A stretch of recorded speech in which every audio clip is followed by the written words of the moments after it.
Hello everyone, welcome back to my channel.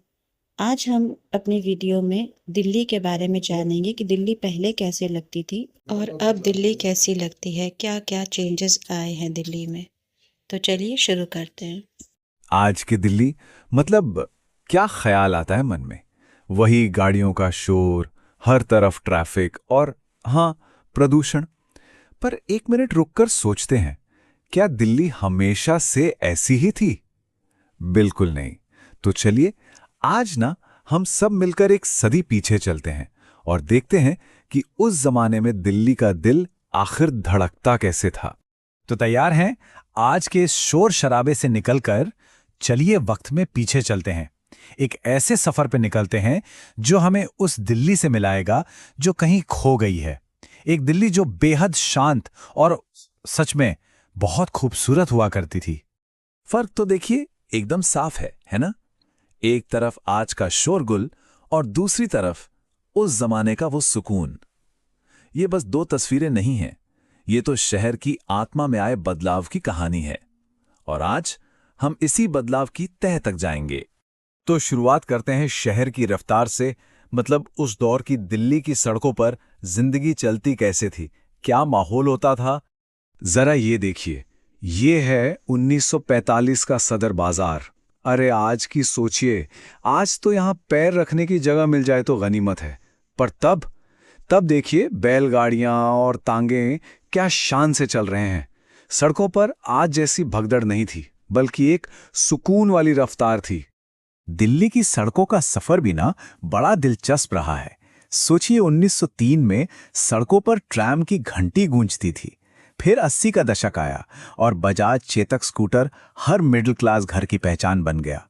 और आज आज तो हम सब कारों और मेट्रो के एक घने जाल का हिस्सा हैं। हर जमाने की अपनी सवारी रही है और हर सवारी की अपनी एक कहानी। और हाँ, उस जमाने की सबसे हाईटेक सवारी जानते हैं क्या थी? ट्राम। पर मजे की बात यह है कि दिल्ली वाले उससे क्राम बुलाते ही नहीं थे। वो तो उससे प्यार से टन-टन कहते थे। और वजह वजह थी उसकी वो प्यारी सी घंटी, जिसकी टन-टन आवाज पूरे बाजार में गूंजती थी, जैसे वो शहर की धड़कन हो। अच्छा, सड़कों की रफ्तार तो धीमी और सुकून भरी थी, ये तो हमने देख लिया। पर दिल्ली की जो मशहूर इमारतें हैं, जो हमारी पहचान है, उनका क्या? चलिए अब ये देखते हैं कि इस बेहिसाब भीड़ से पहले हमारे ये स्मारक आखिर दिखते कैसे थे। ये नजारा है 1947 का। कल्पना कीजिए, उस समय लोग कुतुब मीनार की सबसे ऊपरी मंजिल तक जा सकते थे और वहां से पूरे शहर का दीदार करते थे। जहां आज हमें ऊंची ऊंची इमारतें दिखती है ना, वहां तब दूर दूर तक बस हरियाली ही हरियाली थी। आज तो खैर सेफ्टी रीजंस की वजह से ऊपर जाना बंद है और शायद इसीलिए वो खोया हुआ नजारा अब और भी ज्यादा कीमती लगता है। चलिए अब थोड़ा और पीछे चलते हैं। साल 1933 में ये इंडिया गेट की एक एरियल तस्वीर है, मतलब ऊपर से ली गई है। और इसे देखकर यकीन करना मुश्किल है। चारों तरफ हरियाली का एक समंदर, बड़े बड़े खाली मैदान और इंडिया गेट तक जाने वाली बस एक अकेली सड़क। आज के शोर और भीड़ से सोचे कितना अलग, कितना शांत और भव्य नजारा रहा होगा ये। और ये है 1938 का कनॉट प्लेस, यानी अपना सीपी। जरा आज की भीड़ भाड़ को मन में लाइए और अब इस तस्वीर को देखिए।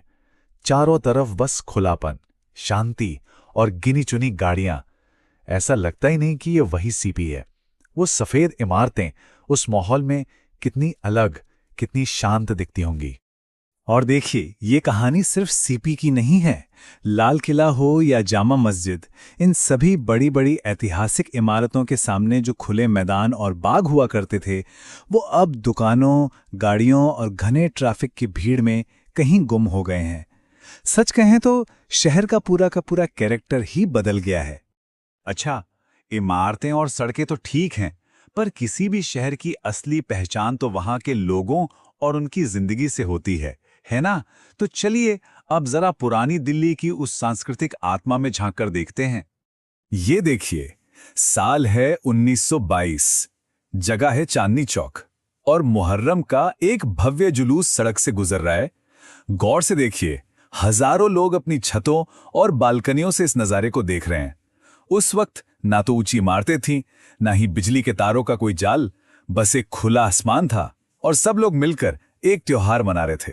अब जरा 1880 के दशक के चांदनी चौक को देखिए। लोग सड़क के ठीक बीच में कितने आराम से खड़े होकर बतिया रहे हैं, और आज से इसकी तुलना करें तो पैदल चलने की जगह और पेड़ों की वो छांव दोनों ही जैसे गायब हो गए हैं। ये सिर्फ जगह की कमी नहीं है, ये जिंदगी के उस सुकून की कमी है। और ये भी बड़ा दिलचस्प है, ये 1908 का एक बाजार है और बीचों बीच एक मदारी भालू का खेल दिखा रहा है। देखिए तो कैसे पूरी भीड़ जमा होकर ये तमाशा देख रही है। ये उस दौर के स्ट्रीट एंटरटेनमेंट की एक छोटी सी झलक है, एक ऐसी दुनिया जो अब शायद सिर्फ किस्से कहानियों और यादों में ही रह गई है। ये तस्वीर बहुत पुरानी नहीं है, 1990 की है, गुरुद्वारा शीशगंज साहिब की। यहाँ भी देखिए, श्रद्धालुओं की भीड़ है, पर फिर भी एक अजीब सा ठहराव है, एक शांति है जो महसूस की जा सकती है। इससे पता चलता है कि 90 के दशक में भी जिंदगी की रफ्तार आज के मुकाबले कितनी धीमी और सुकून देने वाली थी। तो इस पूरे सफर के बाद हम आखिर कहाँ पहुँचते हैं? ये तस्वीरें, ये किस्से हमें दिल्ली के बदलाव के बारे में आखिर बता क्या रहे हैं? एक पल के लिए फिर से सोचते हैं। 1890 में खुले मैदान में अकेला खड़ा पुराना किला, 1950 में लाल किले के सामने से गुजरता हुआ वो एक तांगा, और यहां तक कि 1972 में इंडिया गेट के पास शांति से खड़ी वो एक गाय। ये सिर्फ कुछ तस्वीरें नहीं हैं, ये गवाह हैं, उस जबरदस्त बदलाव की गवाह जो दशकों में इस शहर ने देखा है। तो कहानी बिल्कुल साफ है ना? दिल्ली का ये सफर खुली हरियाली से कंक्रीट के जंगल तक का सफर रहा है। शांत सड़कों की वो लय, वो धुन अब कारों के कभी न खत्म होने वाले शोर में कहीं खो सी गई है। देखिए, शहर तो बदलते ही है, ये वक्त का नियम है। इमारतें बनती हैं, गिरती हैं, लेकिन इन यादों को देखकर एक सवाल मन में जरूर उठता है कि हमने जो कुछ भी पाया है, उससे पाने के लिए हमने क्या क्या खो दिया है। और सबसे बड़ा सवाल, क्या आज की इस भागती दौड़ती दिल्ली में उस पुराने सुकून भरे शहर का कोई हिस्सा कहीं अब भी बाकी है? अब आप मुझे कमेंट में बताइए कि आपको पहले वाली दिल्ली ज़्यादा अच्छी लगती थी या अब वाली अच्छी लगती है। अगर वीडियो अच्छी लगी हो तो लाइक और शेयर ज़रूर करिएगा और मेरे चैनल को ज़रूर सब्सक्राइब करें।